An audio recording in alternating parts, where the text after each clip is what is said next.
Kementerian Perdagangan, Pak Dirjen BKTN, Pak Dirjen Perdagangan Dalam Negeri, dari Kejaksaan Agung, Bapak Direktur ya dari Bapak Gunadi, kemudian juga Pak Andi dari Bakamla, Pak Rijal Bea Cukai,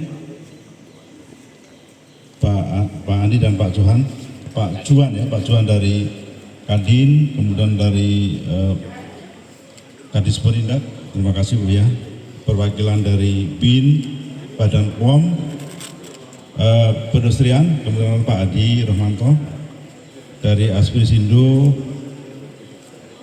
Bareskrim, Pak Samsul, terima kasih Pak.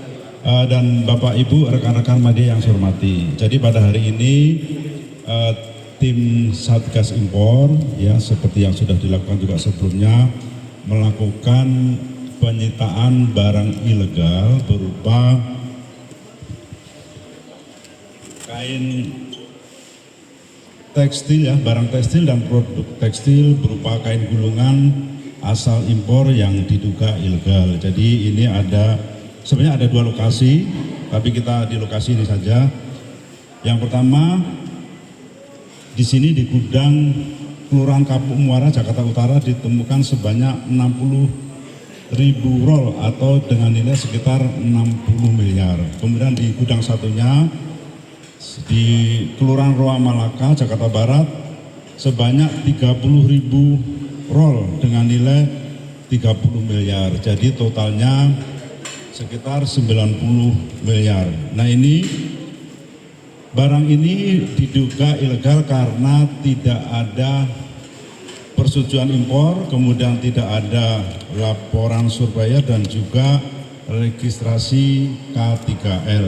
Jadi masuknya ini barang-barang ini dilakukan secara ilegal dan inilah yang salah satunya menyebabkan industri tekstil kita tidak berkembang dengan baik karena adanya barang-barang ilegal ini. Kami sesuai juga dengan arahan Bapak Presiden agar terus melakukan pemberantasan penyeludupan. Jadi tim Satgas terima kasih sudah bekerja keras dan mudah-mudahan kedepannya tidak ada lagi barang-barang penyeludupan seperti ini, sehingga industri kita tidak dirugikan dan konsumen juga tidak dirugikan.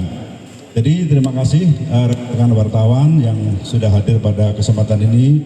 Sekali lagi mohon supportnya kepada kita semua, kepada tim Satgas Impor untuk menjalankan tugas pemerintah melindungi industri kita dari barang-barang ilegal. Terima kasih.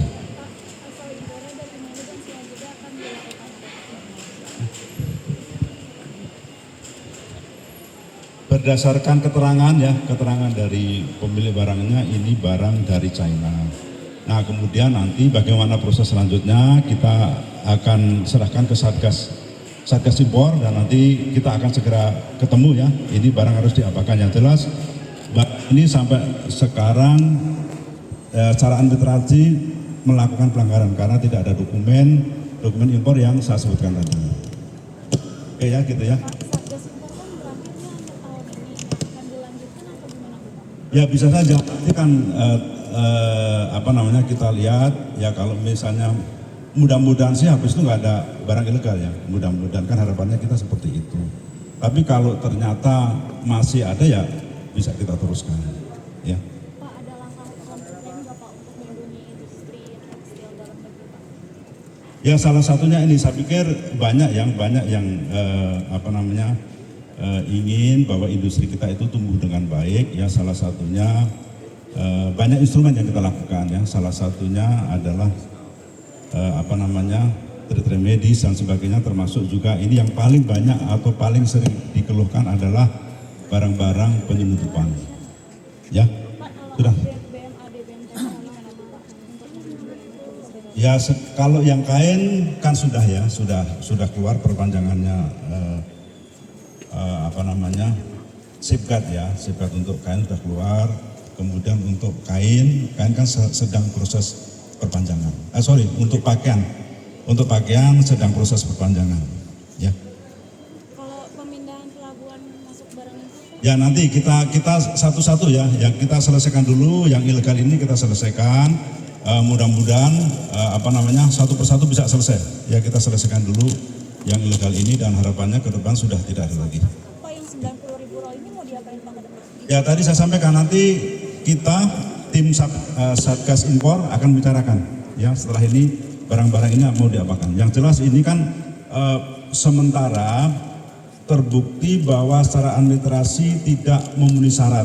Ya tentu kita akan pelajari terus apakah nanti bisa membuktikan, tapi sampai sekarang tidak bisa membuktikan bahwa kalau barang ini legal ya, tidak terbukti. Jadi karena dokumennya tidak lengkap dan tidak menunjukkan sampai sekarang ini adalah barang-barang ilegal. Nanti kita bicarakan dengan Satgas Impor. Berarti belum pasti dimusnahkan ya Pak, kan kalau biasanya kan dimusnahkan dengan pelaku usahanya gitu, belum pasti. Ya ketentuannya dimusnahkan. Makanya ini kita bicarakan dulu sambil menunggu apakah memang dia bisa menyiapkan dokumennya, administrasinya. Jadi nanti segera kami berkumpul dengan tim Satgas Impor untuk membicarakan itu kelanjutannya. Itu ya Bapak Ibu ya. Pak, izin isu lain Pak soal kemenangan Donald Trump Pak, untuk perdagangan kita gimana Pak? Efeknya ke impor ekspornya seperti apa Pak? Ya memang kan isunya kan akan ada biaya masuk tambahan ya, tapi saya pikir kalau dulu kan kita juga ekspor kita meningkat terus waktu Donald Trump. Jadi mudah-mudahan tidak ada masalah ya. Mudah-mudahan justru kita mempunyai daya saing untuk itu. Itu ya Pak. Neraca perdagangan seperti apa Pak kira-kira? Ya selama ini pengalaman yang sudah waktu Donald Trump kan juga naik. Jadi sih selama ini sih nggak ada perubahan. Tidak ada hambatan ya, bagi kita belum terasa. Tapi saya pikir sih kita optimis nggak ada masalah apa-apa. Berarti efeknya masih positif ya Pak? Iya. Dan ke depan.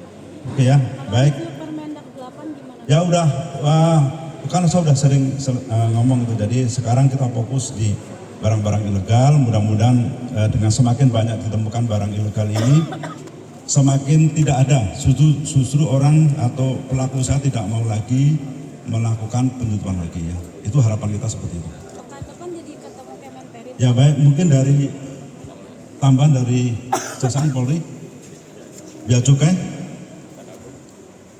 ada tambahan mungkin dari atau Kemenperin, sudah cukup. Baik, Bapak Ibu, terima kasih banyak ya. Mohon doanya mudah-mudahan industri kita dapat terlindungi dari barang-barang ilegal seperti ini dan kita bersama-sama dari semua KL ya, dari APH dan semuanya untuk menyelesaikan masalah-masalah ini. Yang mohon dukungan semua. Terima kasih. Wassalamualaikum warahmatullahi wabarakatuh.